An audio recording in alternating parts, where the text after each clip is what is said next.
দুপত দুবে ক্ৰমান্বয়ে যে অসমীয়াৰ ওপৰত যে বহিৰাগত অনা অসমীয়াখিনি আধিপত্য চলিছে, অত্যাচাৰ চলিছে, সেয়াৰ জ্বলন্ত প্ৰমাণ হিচাপে আজি আমাৰ অসমীয়া ভনী এগৰাকী শ্লীলতা হানি কৰি ব্লেকমেইলিঙৰ নিচিনা এটা কাৰ্য কৰিবলৈ গৈ আছে এজন বিহাৰী সম্প্ৰদায়ৰ যুৱক নৰেন্দ্ৰ পণ্ডিত বুলি কয়।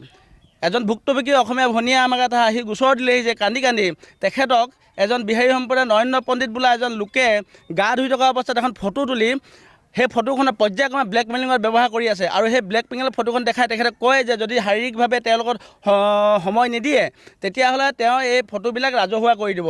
কিন্তু পৰ্যায়ক্ৰমে সেই বিষয়টোতকৈ অতি গভীৰ আৰু ডাঙৰ বিষয়টো হৈছে কি, অসমত অসমীয়া ভূমিপুত্ৰৰ ওপৰত কোনোবা বিহাৰৰ পৰা অহা বিহাৰীয়ে যৌন শোষণ কৰিব পৰা হৈ গ'ল নেকি আজিলৈকে?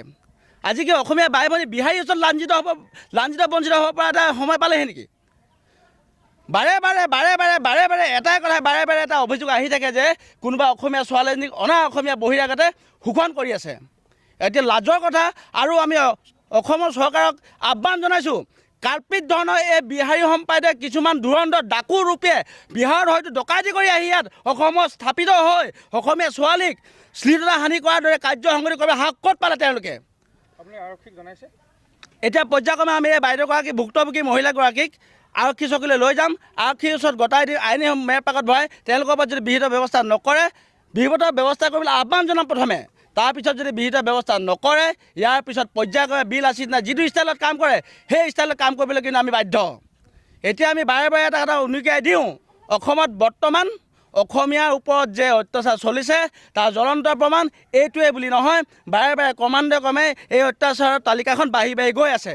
ইয়াৰ কিন্তু সু উত্তৰ যদি পোৱা নাযায়, অনাগত দিনত যে অসমত অসমীয়াই যে আজি দুৰ্ভোগত ভুগিব লাগিব সেয়া খাটাং হৈ এই জ্বলন্ত প্ৰমাণ ধৰণৰ উদাহৰণটোৱে প্ৰকাশ ঘটিছে। ঘটনাটো হ'ল মানে ল'ৰাটোৰ লগত মই চিনি পাওঁ। ল'ৰাটো আমি ফেক্টৰীত কাম কৰোঁতে মানে ল'ৰাজনৰ লগত চিনাকি হৈছিলোঁ, এটা ভাল বন্ধুত্ব হিচাপে চিনাকি হৈছিলোঁ। তেওঁ আমাৰ ঘৰলৈ যায়, আমাৰ ঘৰত ৰং চং মাৰি দিছিলে গৈ কেনে। তাৰপিছত এদিন দিনত গৈ কেনে সি আমাৰ ঘৰত গৈ বহি আছেগৈ। তাৰপিছত মই গা ধুই অহাত সি মোৰ ফটোকপি ক্লিক কৰিলে। সেই ফটোকপিক লৈ মানে সি মোক মানে ব্লেকমেইল কৰি থাকে। তই যে মোৰ লগত এনেকৈ কথা পাতিব লাগিব, তই মোৰ লগত আমুকটো কৰিব লাগিব, মানে মোক বেয়াকৈ মানে মোক কয়। মানে সি তাৰ কথা মানে মই মানিব লাগে। তাৰ কথা নামানিলে সি মোক কয় মোৰ ফটোকপি মানে সি মোক ভাইৰেল কৰি দিম বুলি কয়। তাৰপিছত মই সেনেকৈ মানে তাৰ কথা মতে চলি গ'লোঁ। আৰু যেতিয়া ক'লোঁ মই তোৰ কথা মতে আৰু চলিব নোৱাৰোঁ, মই মোৰ সংসাৰখনৰ কথা ভাবোঁ, তই তোৰ সংসাৰখনৰ কথা ভাব, তেতিয়া সি মোক মানে ঘৰত মানে এনেকৈ অশান্তি কৰে গৈ কেনে। ৰাস্তাত অশান্তি কৰে, মোক ঘৰত অশান্তি কৰে। মানে মই নৰেন্দ্ৰ পণ্ডিত ল'ৰাজনৰ নাম, ঘৰ মাইজান, ডিব্ৰুগড় মাইজান, ৰঙৰ কাম কৰে।